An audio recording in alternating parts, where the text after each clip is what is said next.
ফরেনরা আমাকে সেই আওয়ামী লীগ ট্যাগ লাগানোর চেষ্টা করছে, কিন্তু আপনাদেরকে সাক্ষী রেখে বলতেছি যে বাংলাদেশের দ্বিতীয় মানুষের জন্ম হয় নাই এক্সেপ্ট ব্যারিস্টার আশরাফ, যে 7ই জানুয়ারি যখন একটা ফ্যাসিস্ট সরকার 2 নম্বর ইলেকশন করে আপনার ক্ষমতায় গেল, ওই দিনই 7টার সময় আমি লাইভে এসে তাদের বিরুদ্ধে কথা বলছি, যেটা এই পিনাকি সাহেবরাই আমাকে নিয়ে ভাইরাল করলো। এবং 8ই জানুয়ারি রাস্তায় ঘুরে ঘুরে বলছি যে নরকের জননী শেখ হাসিনাকে সবার আগে তার ক্ষমতার প্রথম দিন আমি তাকে নরকের জননী বলছিলাম। কিন্তু দুঃখজনক সত্য যে আপনি কি বলবেন, আমাকে বলে আমি নাকি ফ্যাসিস্টের দূষণ। ধন্যবাদ। আমি না না এখানে আমি আরেকটু বলতে চাই আশরাফ ভাই, এখানে না বললে অন্যায় হবে। আপনি যখন এই যে কারফিউ হলো বাংলাদেশে জুলাইতে, কারফিউর পরে মানে ভয়ে অনেকেই বাংলাদেশ থেকে জয়েন করে নাই, কারণ আমেরিকা থেকে মুস্তাফিজ ভাই আমাদের সাথে জয়েন করতো, আর 2-1 জন বাইরে থেকে জয়েন করতো, কিন্তু বাংলাদেশ থেকে আপনি কন্টিনিউ আমাদের সাথে জয়েন করেছেন জুলাই আগস্টে। তো সেখানে আপনাকে ফ্যাসিস্টের দোসর বলাটা মানে একসময় অনেক বছর আগে আপনি কি করেছেন সেটা বিষয় না, কিন্তু 24-এ তো আপনি আওয়ামী লীগ ত্যাগ করেছেন, স্বতন্ত্র থেকে প্রার্থী হয়েছেন, তারপরে বিশেষ করে আন্দোলনের সময় আপনার যে রিস্ক নিয়ে আপনি আমাদের সাথে জয়েন করেছেন, তখন অনেকেই জয়েন করতো না, কেউই জয়েন করতো না বাংলাদেশ থেকে। আমি মুস্তাফিজ সাহেব আমাকে মাফ করবেন এই উপসংহারটা বলি।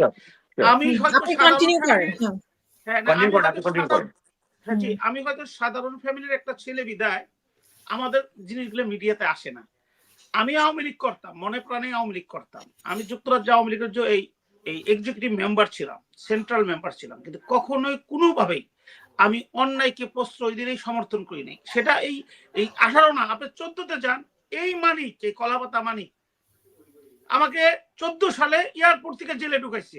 তার মানে আমি তাদের অন্যায় কাজের বিরোধিতা করছি, ঠিক আছে? এবং আমি তখন 2বার কন্টেম্প হয়েছি। আওয়ামী লীগের আমলে এই অন্যায় কাজে বাধা দেওয়ায় আমাকে সারা জীবনের মতো প্র্যাকটিস 2বার বন্ধ করে দেওয়া হয়েছে। এবং কি এই যে ইন্টারিম গভর্নমেন্টের আমলেও সেটা কন্টিনিউ ছিল।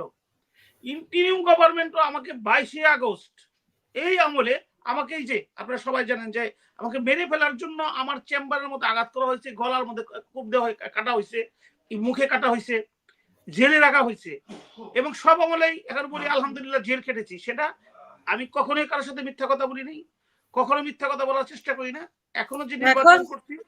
এখন আপনার কাছে প্রশ্ন, এই যে 24-এ আপনি তো নির্বাচন করে আমাদের অনুষ্ঠানে এসে বলছিলেন যে প্রশাসন কিভাবে দলীয়করণ হয়েছিল এবং আপনার গায়েও হাত তোলা হয়েছিল, মানে যে আপনার অপোজিটে ছিল আওয়ামী লীগের।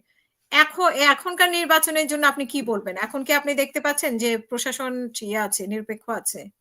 এখনো এটা ভেরি মানে প্রাইমারি স্টেজ, আমি কমেন্টস করতে চাই না, যেহেতু বাংলাদেশের জন্য সবচেয়ে ভয়াবহ একটা সময় যাচ্ছে।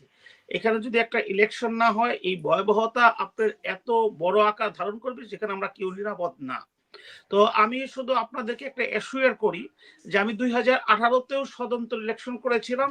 ইভেন আমি এই যে আজকের যে 5000 সিগনেচার আমার লেগেছে, তখন আমার 4000 সিগনেচার লেগেছিল। আমি তখনও আমার একটা সিগনেচারে ভুল পাইনি। এবং 2024-এ আমি স্বতন্ত্র ইলেকশন করেছি, এই সিগনেচার গুলো কালেক্ট করেছি, তখন আমার 4300 লেগেছিল, এবার লেগেছে 4780। ডিফারেন্সটা আমি বলি, 2018 এবং 2024-এ যখন আমি সিগনেচার আনতে গেছি ভোটারদের কাছে 1%, কেউ বিশ্বাস করে না ইলেকশন সুষ্ঠু হবে, বলছে এ নিয়ে লাভ কি, বাবা আসছো, ভাই আসছো, 400 দিচ্ছি, এই শেখ হাসিনার আমলে কোনো সুষ্ঠু ইলেকশন হবে না, তো যা তাই হবে। এটা কিন্তু মানুষের বিশ্বাস।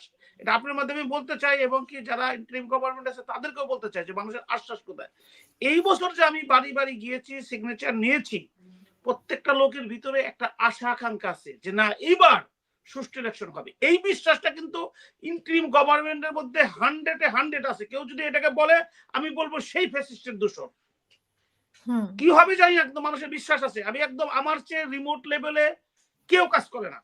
আমি একদম গ্রামের প্রত্যন্ত অঞ্চলের প্রত্যন্ত লোকগুলোর সাথে মিশার চেষ্টা করি, এবং তারাই আমার সম্পদ। এবং তাদের সাথে আমি, এবং আমার যে বনয়ন পত্র সাবমিট করেছি, আমার মনে হয় শুধু বাংলাদেশে, ওয়ার্ল্ডে 90% মহিলারা সিগনেচার করেছে,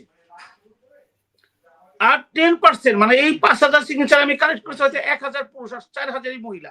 তারা বিশ্বাস করে একটা সুষ্ঠু ইলেকশন হবে। আর যারা ইয়াং আছে তারা মনে করে যে ফ্যাসিস্ট শেখ হাসিনার আমলে 3-3বার তারা ভোট দিতে পারে। ভোট দেওয়াটা কিন্তু বাংলাদেশের মানুষের একটা আনন্দের বিষয়, তারা এই বছর ভোট দিবে। তো আমি একজন রাজনৈতিক কর্মী, এই মানুষের সাথে সম্পৃক্ত, আপনাদের মাধ্যমে দেশের কথা বলার চেষ্টা করি নিঃস্বার্থভাবে। সেখানে আমি বলবো যে একটা ইলেকশনের পরিবেশ সৃষ্টি হয়েছে এবং এই ইন্টারিম গভর্নমেন্টের একটা সাকসেসফুল, এবং আমি আপনাকে চ্যালেঞ্জ করে বলতে পারি 60% বেশি লোক তাদের ভোট কাস্ট করবে।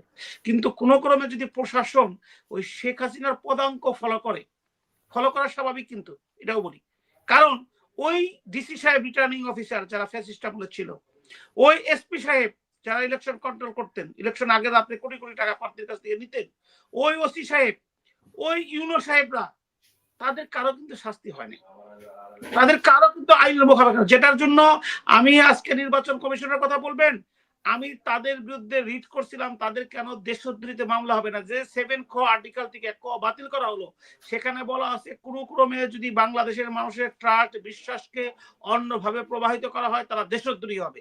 তো আমাদের এই যে ভোটের যে আমাদের বিশ্বাস, আমাদের আস্থা নষ্ট করছে, এই জন্য শেখ হাসিনা থেকে আরম্ভ করে সকলেই ফাঁসি হওয়ার কথা। কারণ শেখ হাসিনা তো আপনার 420 করছে, প্রতারণা করছে, আপনি ডেমি ক্যান্ডিডেট দিয়েছে, বলছে ডেমি ক্যান্ডিডেট হিসেবে দাঁড়িয়ে যাও, বিং এ প্রাইম মিনিস্টার সে বলতে পারে না। এই যে প্রশাসন তারা এই ইলিগাল অ্যাক্টিভিটিস, এবং আপনি 18তে ইলেকশন করলো, তখন বিএনপি থেকে আরম্ভ করে সবাই স্বতঃস্ফূর্ত ভাবে আসলো, আমরা কি রেজাল্ট পেলাম, রাতে ইলেকশন হয়ে গেল। 2024-এ কি পেলাম, এই মির্জা ফখরুল সাহেবের মতো লোক থেকে আরম্ভ করে সমস্ত লোকরে বিনা কারণে জেলে রাখলো। 28 অক্টোবর, আমি খুব দুঃখিত আপনাকে বলতে, 28 অক্টোবর বিএনপি কর্মীরা হত্যা করলো। আমি কিন্তু এগুলা সবসময় এগিয়েস্টে, হুয়ার আছে ইন্টারিম গভর্নমেন্টে আমি হচ্ছি মার্ডার কেসের আসামি কোথায়, 28 অক্টোবর 2023-এ। তো এখন যে জিনিসটা হচ্ছে, যদি প্রশাসন নিরপেক্ষ না থাকে, কারো প্রতি যদি হেলিয়ে পড়ে, এটা কিন্তু প্রশাসনের কলঙ্ক, এবং আমরা আমাদের সাধারণ মানুষের এক্সপেকটেশন থেকে সরিয়ে আসবো। শুধু একটা অশনি সংকেত আমি বলি, নিরপেক্ষভাবে বলি, সব আমলেই বলেছি, এই আমলেই বলি, অনেক প্রশাসনিক কর্মকর্তা যেভাবে দৌড় জব আরম্ভ করছেন পায়ের ধুলা নেওয়ার জন্য, এটা কিন্তু ভালো না।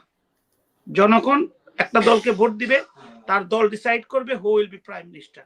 আমি যদি কোনো কর্মকর্তা হই রাষ্ট্রীয় পর্যায়ে, সেটা গোয়েন্দা বিভাগেরই হই আর গোয়েন্দা বিভাগের বাইরে হয়ে সিভিলিয়ানই হই, আমি যদি এখনই পদাঙ্ক ফলো করতে থাকি, পায়ের ধুলা নিতে থাকি, তাহলে দেশে শেখ হাসিনার চেয়ে কি ডিফারেন্সটা পাবো? আবার আমি আপনার কথাটার উত্তরটা দিতে পেরেছি? জি, অসংখ্য ধন্যবাদ।